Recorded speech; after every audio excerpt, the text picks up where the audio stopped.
Well, I want to begin today by introducing the biblical character Martha, where we first kind of run into her in Luke chapter 10. So that's where we're going to begin, Luke chapter 10, the 38th verse.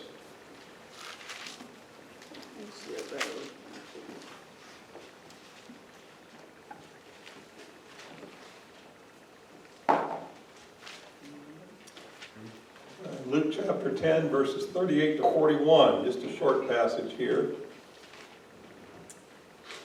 Well, maybe we'll go a little longer than 41. As Jesus and his disciples were on their way, he came to a village where a woman named Martha opened her home to him. She had a sister called Mary, who sat at the Lord's feet listening to what he said. But Martha was distracted by all the preparations that had to be made. She came to him and asked, "Lord, don't you care that my sister has left me to do all the work by myself? Tell her to help me." That sounds familiar, doesn't it? "Martha, Martha," the Lord answered, "you are worried and upset about many things, but few things are needed, or indeed only one. Mary has chosen what is better, and it will not be taken away from her." And so that brief encounter with Martha, who, by the way, this village, we know from other passages, was the village of Bethany. And we know that Mary and Martha also have a brother named Lazarus. And so it was, apparently Martha was the homeowner. But we get from this passage what I call Martha's legacy. That is, what is she known for? And what she's really known for is being that organizer, helper kind of person. Here comes Jesus, and he didn't travel alone. He had his entourage, the disciples, and they're traveling from place to place. And the way they operated was largely from the generosity of others. And in the area of Bethany, they went to Martha's house. And she says, we got this small crowd to feed, and so she's in the kitchen getting things ready and doing all this stuff. And her sister Mary said, "Ooh, Jesus is here, and he's out there talking to the group. I'm going to go listen to him." And so Mary goes out and sits down by Jesus' feet, and she's listening and maybe asking questions, we don't know. But Martha is in there working away, trying to get everything ready, and she realizes that Mary's missing. So she goes out to Jesus and interrupts and tells him to make Mary go help her. It sounds like children. "Dad, Landon's not helping."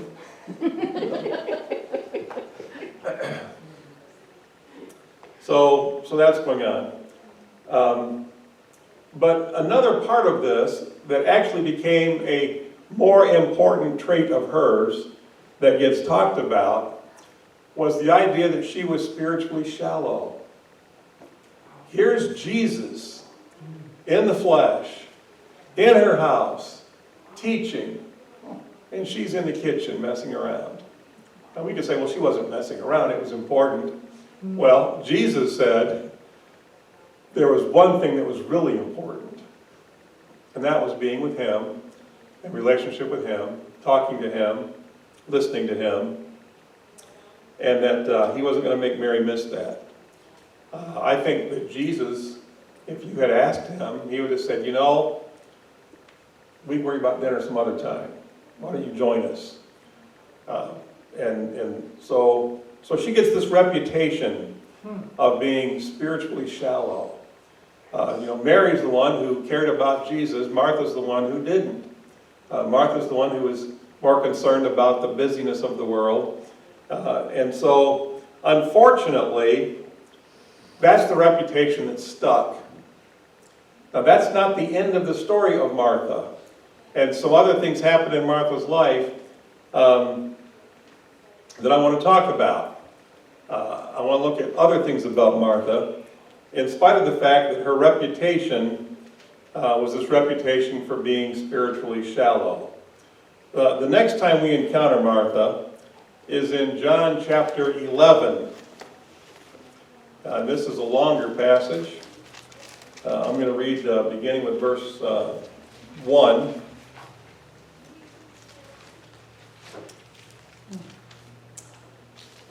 And here's out of the passage that we know more about them. Now a man named Lazarus was sick. He was from Bethany, the village of Mary and her sister Martha. This Mary, whose brother Lazarus now lay sick, she's the same one who poured perfume on the Lord and wiped his feet with her hair. So the sisters sent word to Jesus, "Lord, the one you love is sick." When he heard this, Jesus said, "This sickness will not end in death. No, it is for God's glory, so that God's Son may be glorified through it." Now Jesus loved Martha and her sister Lazarus, and Lazarus. So when he heard that Lazarus was sick, he stayed where he was for 2 more days. That doesn't make sense, does it? Or does it? Then he said to his disciples, "Let us go back to Judea." "But Rabbi," they said, "a short while ago the Jews there tried to stone you, and yet you are going back?" Jesus answered, "Are there not 12 hours of daylight? Anyone who walks in the daytime will not stumble, for they see by this world's light. It is when a person walks at night that they stumble, for they have no light." And when he said this, he went on to tell them, "Our friend Lazarus has fallen asleep, but I am going there to wake him up." His disciples replied, "Lord, if he sleeps, he'll get better." Jesus had been speaking of his death, but his disciples thought he meant natural sleep. So then he told them plainly. And by the way, I heard another teacher once say that instead of disciples, it might have been better if they were called the disciples. He's sleeping, duh. So he told them plainly, "Lazarus is dead, and for your sake I'm glad I was not there, so that you may believe. But let us go to him." Then Thomas, also known as Didymus, said to the rest of the disciples, "Let us also go, that we may die with him." On his arrival, Jesus found that Lazarus had already been in the tomb for 4 days. Now Bethany is less than 2 miles from Jerusalem, and many Jews had come to Martha and Mary to comfort them in the loss of their brother. When Martha heard that Jesus was coming, she went out to meet him, but Mary stayed at home. Now see what happened there? This time, Martha's the one that goes to see Jesus, and Mary stays home. There's been a change. "Lord," Martha said to Jesus, "if you had been here, my brother would not have died. But I know that even now, God will give you whatever you ask." Jesus said to her, "Your brother will rise again." Martha answered, "I know he will rise again in the resurrection at the last day." Jesus said to her, "I am the resurrection and the life. The one who believes in me will live, and even though they die, and whoever lives by believing in me will never die. Do you believe this?" "Yes, Lord," she replied. "I believe that you are the Messiah, the Son of God, who is to come into the world." And that's as far as I want to go here. So Martha, has changed. As already pointed out, the first time she's in the kitchen working, Mary stops what she's doing and goes to be with Jesus. This time, Martha heard that Jesus was there, so she left the house and went to Jesus, and left Mary, who stayed home for whatever reason. And then also, Jesus asked her about, "Do you believe?" And she says, you are the Messiah, the Son of God." You realize that in the New Testament, she is second to proclaim Jesus to be the Christ. The passage I read before the message, the scripture reading for today, that I said related to the sermon, Peter becomes the first person to declare Jesus is the Messiah, or the Christ. Christ is Greek for Hebrew Messiah. So they're the same word. Peter's the first to proclaim it, and Jesus says, "Upon this rock I'll build my church." And then Mary, or Martha, these people get confusing. Martha becomes the second person to recognize the messiahship of Jesus, whom we call Jesus Christ. We now call him Jesus the Messiah. And so Martha becomes number two. A very big step. So, you know, we think back to that passage that I read earlier, where Peter's praised for his declaration, and now Martha gives the same declaration after having gone to be with Jesus. I think the point of this is that she wasn't spiritually shallow anymore. She had deepened, and her faith had changed and become stronger, and her priorities shifted somewhat. What we have here is what Dr. Carla Sundberg said in her message. It's like she's Martha 2.0. And again, I've shifted this message a lot, but in Dr. Sundberg's message, she said if she were to title the message, she would have titled it Martha 2.0. And so I think that it's a principle. Pages are sticking together. It's a principle that we see over and over again, a pattern that we find throughout Scripture, and that is the pattern of transformation.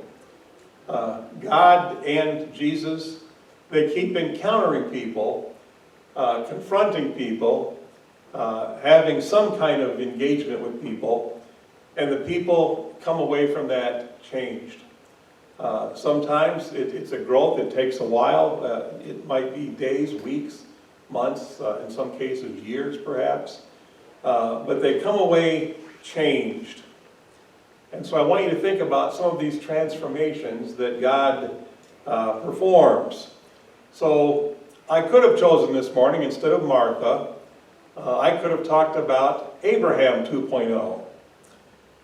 One of the details about Abraham, Abraham was called and promised by God, I'm going to give you and your wife a son, and through that son, you're going to have descendants, and they're going to multiply, and there's going to just be so many of them, and you're going to be a great people, and all of this.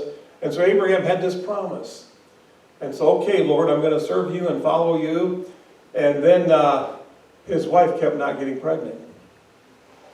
And she kept not getting pregnant, and not getting pregnant, and not getting pregnant. And Abraham's faith began to waver.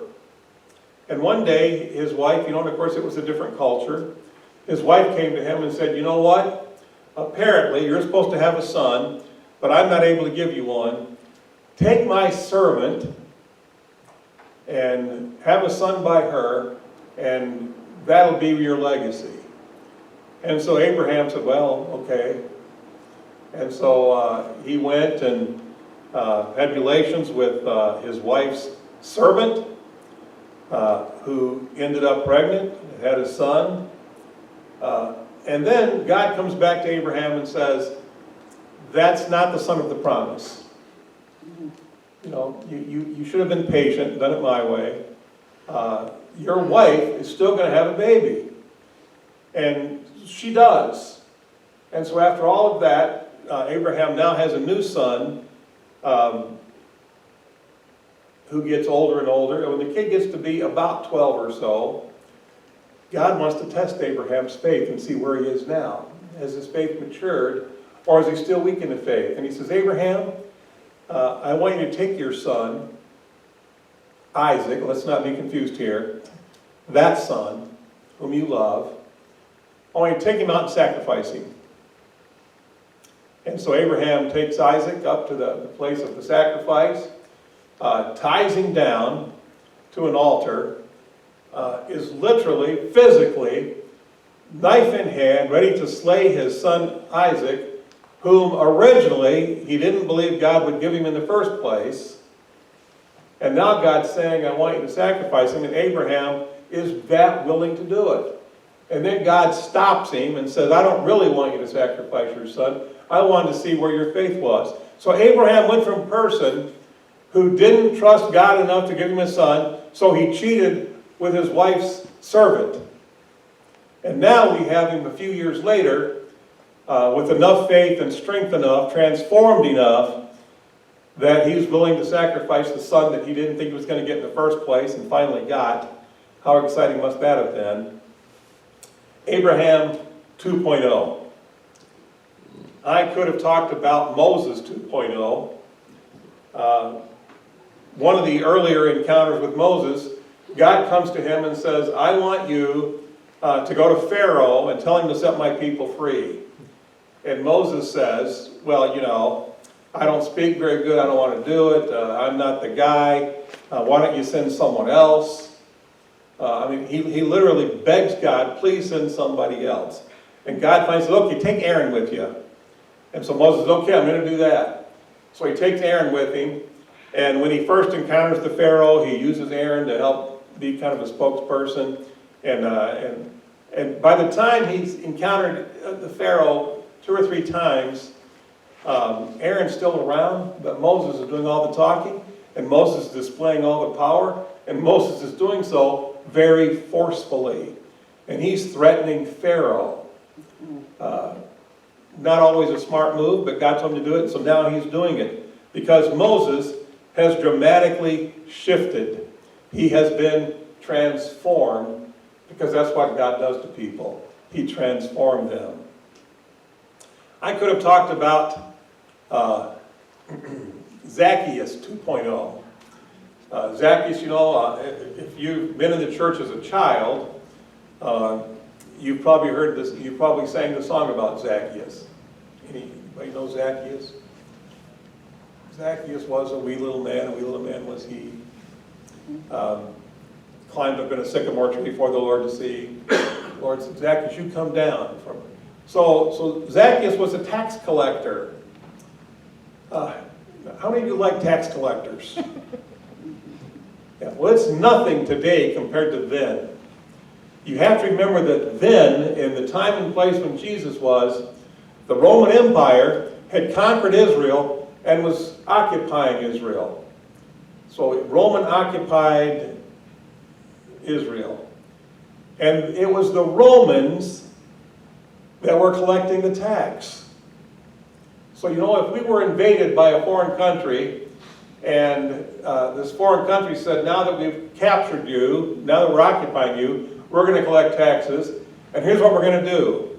We're going to pick a few people from among you to be the tax collectors. And because they know you, they know the money you make, this, that, you know, they're the tax collectors. And so Zacchaeus was one of those Israelites who went to work for the Roman Empire, collecting taxes from his fellow Israelites to turn over to Rome.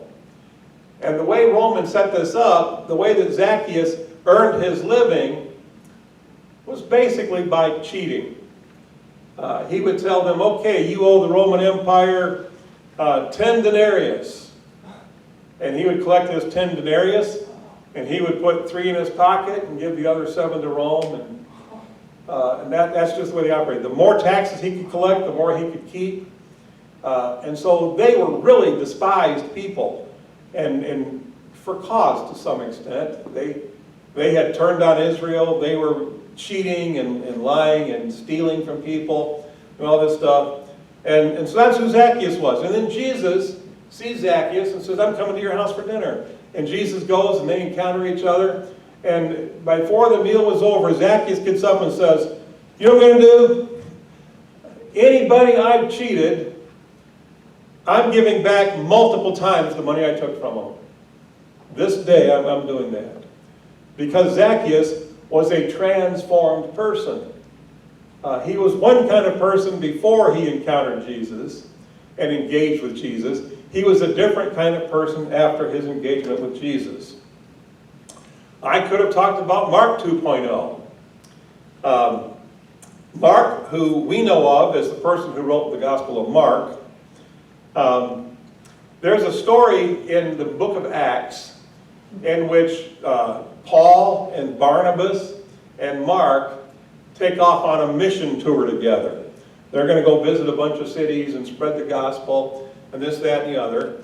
And we find out when the story is over that partway through the mission tour, Mark abandoned them.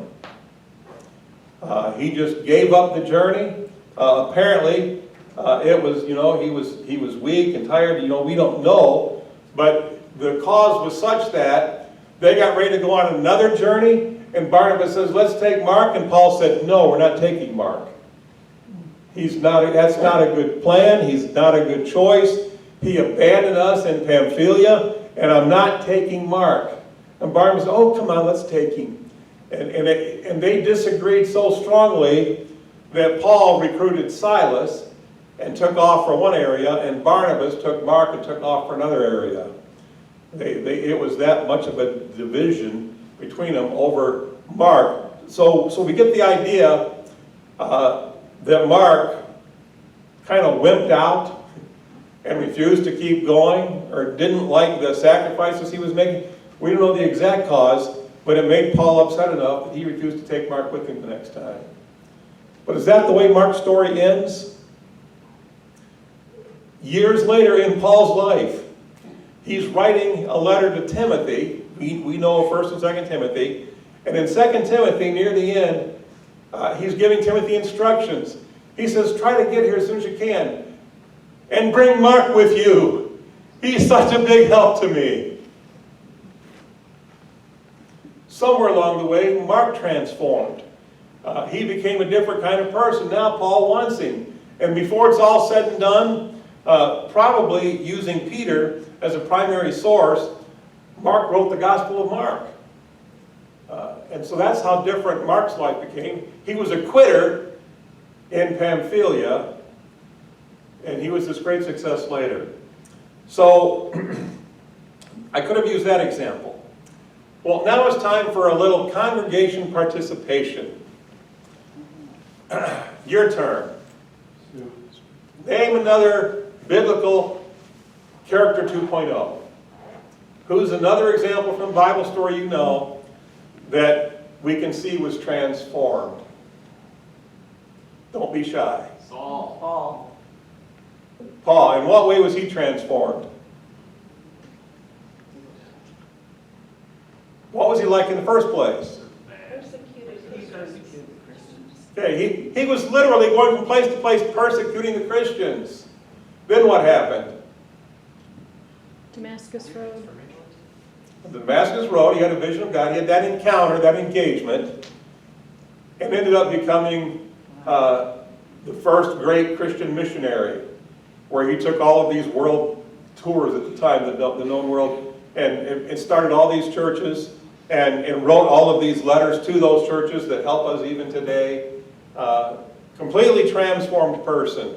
A persecutor of the way to a massive proponent of the way. Name another. Mary Magdalene. Mary Magdalene. What's her story? She was possessed by demons and she met Jesus and her life transformed where she became a follower of him. All right, here's the thing. The scholars don't know for sure because the Bible's ambiguous, but there are many scholars who put two and two together and said that Mary grew up in Bethany. She got to be a little bit older, got kind of wild, went off to Magdala, a village nearby, which was known for being a bad village, kind of like one of the 2 or 3 cities that were like our Vegas. And they say that she became possessed. She was most likely a prostitute. And then she had an encounter with Jesus, turned her life around, gave her life to Christ, gave up that lifestyle, went back to Bethany, and when Jesus came through, she's the one who spilled the perfume on her hair, and I'm not even worthy of this, and gave that great gift. Lots of wages. The legend further goes, this is a non-Bible story, but written kind of right after the Bible era by Christians, who said that that's the Mary who took her brother and sister to France and was a missionary there and brought Christianity to what we now call France. And they kind of revere her in France for that purpose. So definitely a transformed person. Whether or not Mary Magdalene and Mary of Bethany are the same Mary or not, we don't know 100%, but that's the theory. Either way, definitely a transformed person. Let's do one more. The criminal on the cross, the murderer. Criminal on the cross. A vulgar, rebellious thief, and suddenly he's humbled and talks to Jesus, transformed. So Jesus tells us that this day he's going to be with me in paradise. So that's how we know he was transformed. Well, that's the last of the congregation participation I want to do, but I want to do two more special cases. The first special case, you 2.0. So this is just to think about it and meditate on it a moment. How has God transformed you, if he has? Think about what you were like and how you're different now that you've encountered Jesus Christ.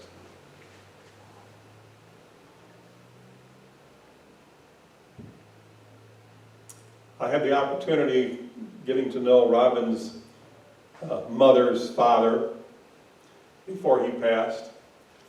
And I've talked about it before, even though, according to like Paul, all Christians are saints, he was one of those guys that people referred to as a saint. He was just a saintly man. He was humble and gentle, sweet disposition, kind, and part of his testimony was that there had been a time in his life before he met Jesus when he was the kind of guy that would get angry with someone and go knock the stuffings out of their car with a club or a bat or something. He that kind of a temper. Completely transformed in that way. How has God transformed you, if he has? And this is something you can think about the rest of the week. And then the last case I want to talk about, one more special case, is you 3.0. God's not through with you. If you think about it and meditate on it, how might God transform you next? Is there some area of your life where he's speaking to you? Does he want to make yet another change? And maybe it'll be, instead of just changing your disposition or changing an attitude, maybe he wants to change your life path. Maybe like Paul, he wants to take you, Paul was persecuting the church, Paul became a missionary. Maybe you're not persecuting the church, but you haven't been doing much to extend the church. And God is saying, I want you to work for me. Maybe he wants to change your life. Maybe he wants to change how you spend your spare time. Maybe he wants to change some of those kinds of aspects about your life, how you treat people. So it's kind of a homework assignment. Think about how you've been transformed already, if you've been transformed, if you've come to Christ. And also think about how he might want to transform you next. What's the next step he wants to take with you? Because he's not done with you. He'll keep working with you as long as you live. So think about those things. Let's pray.